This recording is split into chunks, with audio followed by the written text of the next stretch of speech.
ये lesson number 11 है। इसमें है दोस्त की पहचान। एक जंगल से दो दोस्त गुजर रहे थे। अचानक उन्हें एक रीछ दिखाई दिया। रीछ मतलब भालू। रीछ को देखकर उनमें से एक दोस्त झट से दरख्त पर चढ़ गया।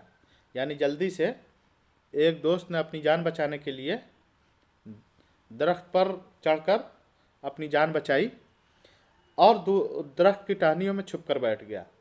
सिर्फ दरख्त पर चढ़ा ही नहीं बल्कि टहनियों में छुप कर बैठ गया। अब उसने जान बचाने के लिए इतनी जल्दी की कि उसको अपने दोस्त का भी ख्याल नहीं रहा। उसने अपने दोस्त के बारे में सोचा भी नहीं कि मैं तो बच जा रहा हूँ दरख्त पर चढ़ करके, लेकिन मेरे दोस्त का क्या होगा। ठीक है।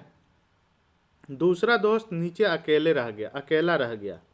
जबकि दूसरा दोस्त जो था वो नीचे अकेला रह गया। जब उसको कुछ नहीं सूझा तो सांस रोककर चुपचाप ज़मीन पर लेट गया। जब देखा कि मुझे दरख्त पे भी चढ़ना नहीं आता है और भालू से दौड़ करके भी नहीं जीत सकता है, क्योंकि वो बहुत तेज़ दौड़ता है सब, तो अब क्या किया, वहीं लेट गया और सांस रोक लिया। अच्छा चलिए आप लोग बताइए कि भालू के सामने ये सांस रोक करके क्यों लेटा था। तो भालू सांस इसी वजह से रोक लिया क्योंकि भालू को यह एहसास हो कि वो मुर्दा है और भालू मुर्दा नहीं खाता है, तो इसी वजह से वो सांस रोक करके ज़मीन पर लेट गया। ठीक है। रीछ उसके करीब आया, उसने उसे सूंघा और मुर्दा समझकर छोड़ दिया। भालू आया और नाक के पास अपना नथुना बोलते हैं ना, नथुना, यानी अपनी नाक ले जाकर के सूंघा उसको। जब देखा कि ये एक तरह से सांस नहीं आ जा रही है तो गोया कि उसने मुर्दा समझा और छोड़ दिया। रिछ जब चला गया तो दूसरा दोस्त दरख्त से उतरा। उसने अपने साथी से पूछा, रिछ तुम्हारे कान में क्या कह रहा था। जब भालू चला गया इतने में वो जो दरख्त पे चढ़ा हुआ था जो दोस्त, वो भी उतर करके नीचे आया और पूछा कि भालू तुम्हारे कान में क्या कह रहा था।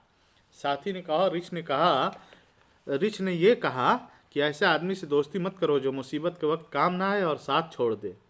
कहा कि बहुत अच्छी बात सिखा के गया है कि ऐसे इंसान से दोस्ती नहीं करनी चाहिए जो मुसीबत के वक्त आपका साथ छोड़ दे और सिर्फ अपने बारे में सोचे और आपका ख्याल न रखे। तो गोया कि ये एक तरह से तंज था।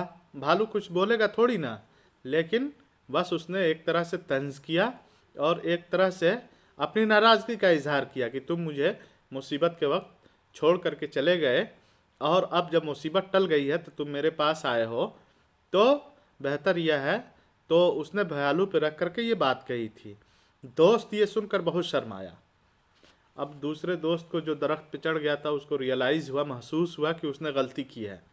उसने अपने दोस्त से अपनी गलती की माफ़ी मांगी।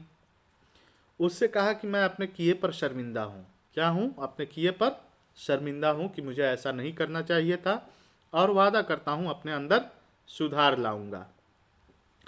दूसरों को भी नसीहत करूंगा कि दोस्त को मुसीबत में गिरफ्तार देखकर सिर्फ अपनी जान न बचाना बल्कि मुसीबत में दोस्त की मदद करना। उसने अपने गुनाह से सच्ची तौबा की। उसके बाद हर मौके पर वह अपने दोस्त की मदद करता रहा।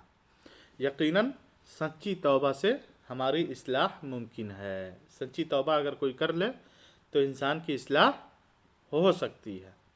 तो ठीक है ना, ये लेसन है। अब इसमें देखिए कुछ अल्फाज मानी आए हुए हैं, जैसे अचानक। अचानक मतलब एकदम। मुर्दा किसको बोलते हैं? मरा हुआ। मुसीबत, दुख, परेशानी। इस्लाह, सुधार। अब सवाल जवाब है कि दोनों दोस्तों को जंगल में क्या दिखाई दिया। तो दोनों दोस्तों को जंगल में रीछ दिखाई दिया, भालू दिखाई दिया। एक दोस्त दरख्त पर क्यों चढ़ गया? वो अपने आप को भालू से बचाने के लिए दरख्त पर चढ़ गया। तीसरा क्वेश्चन है, दूसरे दोस्त ने रीछ से बचने के लिए क्या किया? वो ज़मीन पर सांस रोक करके लेट गया।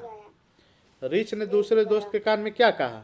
उसने कहा कि ऐसे इंसान से दोस्ती मत करना जो मुसीबत में तुम्हें छोड़ जाए। इस वाक़े से हमें क्या सबक मिलता है? इस वाक़े से हमें सबक मिलता है कि मुसीबत के वक्त हमें अपने दोस्त के काम आना चाहिए। हमें दोस्ती कैसे लड़कों से करनी चाहिए? हमें दोस्ती ऐसे लड़कों से करनी चाहिए जो मुसीबत के वक्त हमारे काम आए। उसके बाद खाली जगह भरने हैं। जैसे एक जंगल में दो दोस्त गुजर रहे थे। पहले में क्या फिल करेंगे? में। क्या फिल करेंगे? में। उसके बाद हुआ चुपचाप जमीन पर। दूसरे में क्या फिल करेंगे? पर। तीसरे में क्या फिल करेंगे? रीच, उसके करीब आया। भालू क्या किया? उसके करीब आया, उसके के फिल करेंगे, ठीक है। और चौथे में वह दरख्त की टहनियों के पीछे छुप कर, ठीक है, नहीं, वह दरख्त के टहनियों से पीछे, से छुप कर, से यहाँ भर दीजिए। और पांचवें में क्या है? उसने अपने साथी से पूछा, उसने। और उसके बाद है नीचे दिए हुए लफ्ज़ों के मुतजाद लिखिए। चलना, चलना का बैठना। चलना का अपोजिट क्या होगा? बैठना या रुकना। चढ़ना, उतरना। लेटना, लेटना बैठना। जाना, आना। कहना, सुनना। छोड़ना, पकड़ना। पूछना, चुप रहना। उसके बाद है लफ्ज़ों को जुमलों में इस्तेमाल कीजिए। कुछ अल्फाज हैं, इनको जुमलों में इस्तेमाल करने हैं। तो चलिए ये तमाम एक्सरसाइज मैं करके आप लोगों को भेज देता हूँ, आप लोग कर लीजिएगा।